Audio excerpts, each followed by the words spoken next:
Some cases linger quietly for decades. No headlines, no arrests, just families waiting and investigators refusing to forget. In this episode, I want to share two stories where time itself became part of the investigation. Two victims, two violent crimes, and two very different endings that still brought something many families never get: answers. Hello friends, my name is Marcia, and this is Midwest Murders Case Update, where we examine the cases that haunt America and the rare moments when justice catches up. On a cold December night in 1984, two teenagers sat in a parked car near Bernie High School in rural Northern California. They were just talking, winding down after a basketball tournament. Nothing about the moment felt dangerous. Then another car appeared. It circled. It stopped. And without warning, gunfire shattered the quiet. Terrance Arndt was 18 years old, a standout athlete, well-liked, a young man with a future that hadn't yet even begun. As bullets tore into the vehicle, Terry did the only thing he could. He shielded his friend with his own body and yelled for her to get down. He was hit multiple times, including a fatal wound to the head, but the violence didn't end there. The gunman forced the surviving young woman from the car at gunpoint, led her away, and sexually assaulted her before fleeing into the night. Despite severe trauma, she managed to drive Terry to find help. He later died at the hospital. From the beginning, this case carried an unbearable weight. A young man killed while protecting someone else. A survivor forced to live with both loss and trauma. For decades, investigators worked the case. Thousands of hours.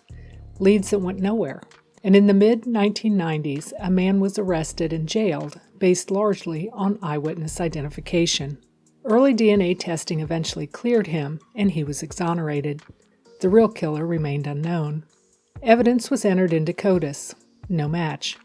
Years turned into decades.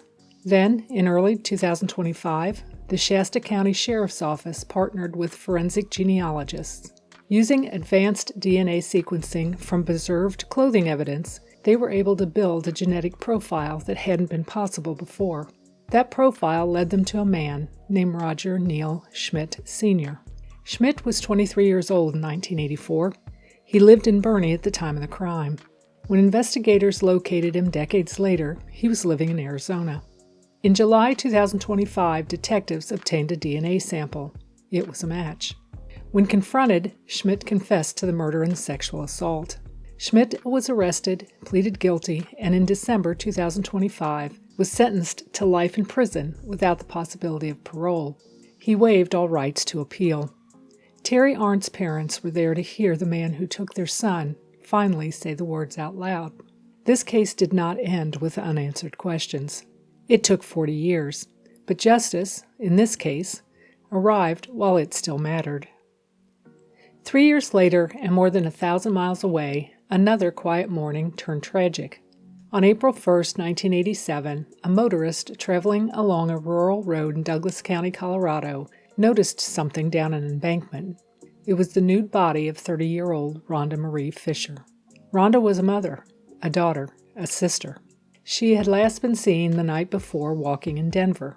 Investigators quickly determined she had been sexually assaulted and strangled. And then, nothing. No arrest, no trial, just years of silence.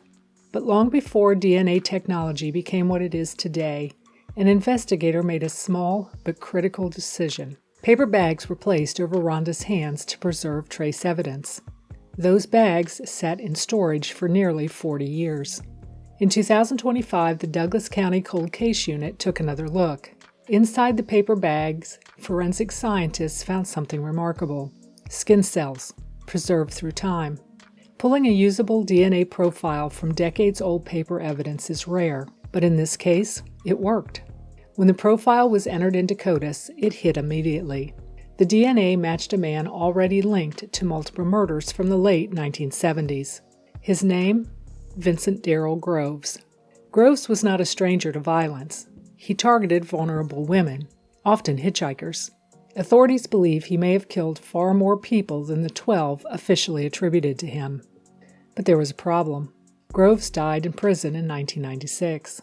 At the time of his death, he was serving a sentence for other murders. he would never stand trial for Rhonda's killing. Still, her case is now officially closed. For surviving family members and for those who waited decades without answers, the truth mattered, even when justice could no longer take physical form. Rhonda Fisher's killer has a name, and her story is no longer unfinished. These cases remind us of something important. Time doesn't erase violence. It doesn't erase victims. And it doesn't erase responsibility. Sometimes justice arrives in a courtroom. Sometimes it arrives in a lab. And sometimes it arrives too late to put someone behind bars, but never too late to speak the truth. Every victim deserves that. If you have any thoughts on either of these cases, I would love to hear your perspective in the comments below. Until next time, stay curious, stay vigilant, and may the truth reveal itself in the shadows.